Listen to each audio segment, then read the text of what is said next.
You're the first alien abductee, or is that, first of all, is that the right word I use for you? I don't even know what to say. Would you call yourself an alien abductee? Is that okay? That's not going to break any sort of politically correct issues or anything. I've no idea, to be honest. Because it's one of those things. It's there's so many different terms for it, and some people do genuinely get offended. But me personally, yeah, you can call it whatever you want. It's yeah, it's just one of those things, isn't it? But yeah. Your story. Can you tell me your story? Can you tell me your story? Yeah, sure.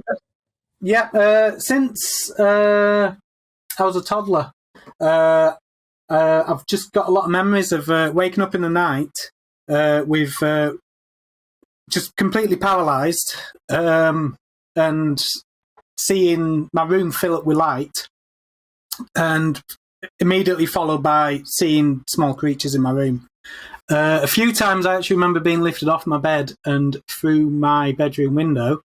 And that's pretty much it. But all the way through being a little kid, I just had no explanation for what was going on.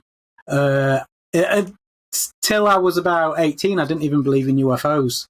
I just had these weird memories that I just couldn't explain. And growing up in the 80s, I hadn't even seen like the image of a grey until I was probably about 17, something like that. Yeah, Michael, So, what has people's response been?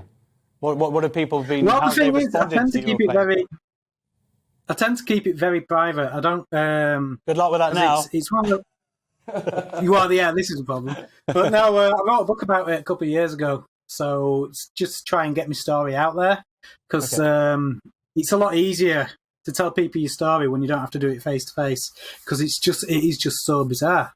Because you've got to live your life, you know. I try and keep my kids away from it and my family, and it's just one of those things. Well, recently, I did the newspaper interview, and that kind of burst a bubble a bit. All my work colleagues found out about it. Okay, what do you do? Do you mind me finding out what you do? You don't have to say if you don't want to. All right. No, I work in a warehouse. Okay. Yeah. Fortunately, a couple of years ago, you might have been teased a little bit, but I guess nowadays everyone's scared of HR. Yeah. Well, no, I live in the north, so yeah, I get teased. And do you ever hang out with other alien abductees? Do you ever sort of go out for a pint and just? Do you ever go out with other alien abductees and hang out and just to reminisce together, or just feel like here's someone who actually understands what I've been through? No, I reached out a little bit online about probably 20 years ago when I first got on the internet, because it's something I've not been able to talk to people about. I was actually hypnotically regressed in the mid-90s, but after that I just sort of like closed the door on the subject and just kept it to myself. And then in the early 2000s, I started reaching out online. And the thing I discovered is there are a lot of crackpots out there. So it's you start talking to someone and you think, we're getting, I might find something out. And then you find out that they're cult material. They're away with the fairies.